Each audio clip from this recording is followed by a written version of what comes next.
दोस्तों, जब हम अंतरिक्ष में झांकते हैं तो हमें यहाँ हर चीज बहुत दूर दिखाई देती है। मतलब इनके बीच की डिस्टेंस बहुत ज्यादा होती है। वहीं स्पेस में हर चीज काफी व्यवस्थित भी दिखाई देती है। हर चीज बिल्कुल अपनी जगह पर स्थित है। सोलर सिस्टम की बात करें तो इसके बीच में एक सूरज है, उसके बाद 4 इनर प्लैनेट्स, उसके बाद एस्ट्रॉयड बेल्ट, फिर 4 आउटर प्लैनेट्स, कुइपर बेल्ट और फिर आता है विशालकाय ऊट क्लाउड। सोलर सिस्टम में हर चीज बिल्कुल शांत है और हम इंसान धरती पर बिल्कुल चैन की जिंदगी जी रहे हैं। लेकिन क्या कभी आपने ये सोचा है कि ये चैन की जिंदगी कुछ पलों में ही बर्बाद हो सकती है?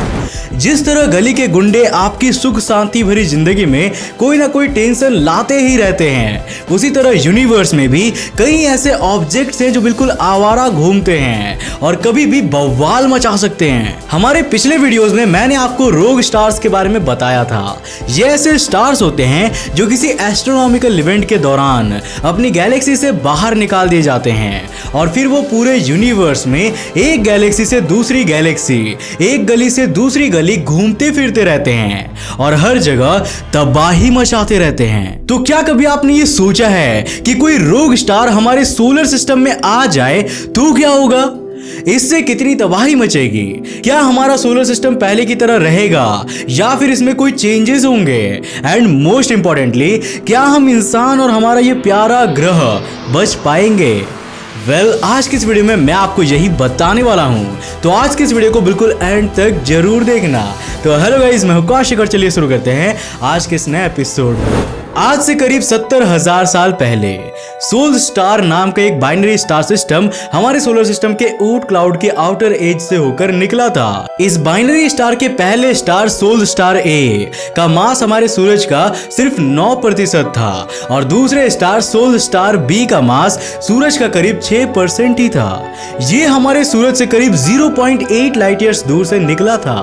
हालांकि इसने ऊट क्लाउड में थोड़ा बहुत डिस्टरबेंस जरूर क्रिएट किया था, लेकिन फॉर्चुनेटली इसके कम मास और ज्यादा डिस्टेंस के कारण ये बहुत कम नुकसान पहुंचा सका। आज तक हमने अपनी मिल्की वे गैलेक्सी में करीब 700 रोग स्टार्स की खोज कर ली है और ऐसे लाखों और रोग स्टार्स के होने की बात कही जाती है। आपको जानकर हैरानी होगी कि सोलर सिस्टम के इतिहास में करीब 40,000 रोग स्टार्स ऊट क्लाउड से पास थ्रू हो चुके हैं और ना जाने इन्होंने सोलर सिस्टम में कितने चेंजेस किए होंगे। ऊट क्लाउड तक तो फिर भी ठीक है, लेकिन क्या कभी आपने ये सोचा है कि अगर ये स्टार हमारे इनर सोलर सिस्टम तक आने में कामयाब हो गया तो क्या होगा? वैज्ञानिकों के अनुसार ऐसे किसी इवेंट के होने की चांसेस हर 1 लाख साल में एक ही बार होता है और ये भी आज तक नहीं हुआ है। इन सिंपल वर्ड्स, हम इसकी पॉसिबिलिटी को ऑलमोस्ट 0 मान सकते हैं। लेकिन क्या हो अगर वो ऑलमोस्ट के बाद हुई पॉसिबिलिटी सच हो जाए तो? और अगर मैं कहूं कि ये आने वाले फ्यूचर में सच होने भी वाली है तो ग्लीज 710 नाम का एक रोग स्टार 52,000 किलोमीटर पर आवर की स्पीड से हमारे सोलर सिस्टम की ओर बढ़ रहा है। फिलहाल ये रोग स्टार 63.8 लाइट ईयर्स दूर सर्पेंस कॉन्स्टलेशन में स्थित है, लेकिन ये जिस तेजी से आगे बढ़ रहा है उससे ये अगले करीब 1.3 करोड़ सालों में हमारे सोलर सिस्टम में आ जाएगा। ये हमारे सूरज से सिर्फ 0.221 लाइट ईयर्स दूर से गुजरने वाला है। ग्लीज 710 कोई छोटा स्टार नहीं है, बल्कि इसकी रेडियस और इसका मास हमारे सूरज के करीब 60% के बराबर है। अब जरा सोचिए कि कोई रोग प्लैनेट ही हमारे सोलर सिस्टम को कितना नुकसान पहुंचा सकता है। और वही अगर बात करें एक रोग स्टार की, तो ये रोग स्टार ऊट क्लाउड में भी एंटर हो गया तो ये ना जाने कितने एस्ट्रॉइड्स, मीटियोर्स और कॉमेट्स की ऑर्बिट चेंज करेगा, उनको इनर सोलर सिस्टम की ओर धकेल देगा। इसके कारण धरती के लोगों को हर दिन करीब 170 एस्ट्रॉइड, मीटियोर्स और कॉमेट इंपैक्ट से निपटना होगा। ऐसा 1-2 दिन नहीं, बल्कि करोड़ों साल तक रोज होगा। हर साल हमें कम से कम 10 कॉमेट्स नेकेड आई से ही आसमान में दिखेंगे। कॉमेट्स और मीटियोर्स तो हमारे लिए कोई खासा परेशानी नहीं है, लेकिन एक एस्ट्रॉइड क्या कर सकता है ये तो अब मैं हर दूसरी वीडियो में आपको बताता रहता हूँ। साल 1908 में रशिया के टुंगसुका इलाके में 100 मीटर साइज का एक एस्ट्रॉइड जमीन से करीब 10 किलोमीटर ऊपर एक्सप्लोड हो गया था। यह एस्ट्रॉइड नीचे जमीन पर गिरा भी नहीं था और इसने करीब 2000 किलोमीटर स्क्वायर एरिया में लगे 8 करोड़ ट्रीज को तबाह कर दिया था।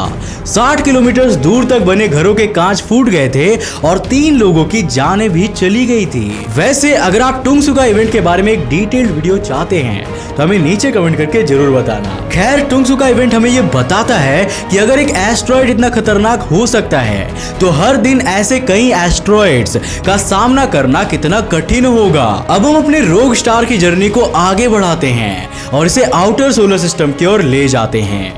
आउटर सोलर सिस्टम से गुजरने पर यह सभी प्लैनेट्स की ऑर्बिट को अपनी ग्रेविटी के प्रभाव के कारण चेंज कर देगा। हालांकि ये चेंज 1-2 दिनों में नहीं दिखेगा, बल्कि इसे विजिबल होने में लाखों साल का समय लगेगा।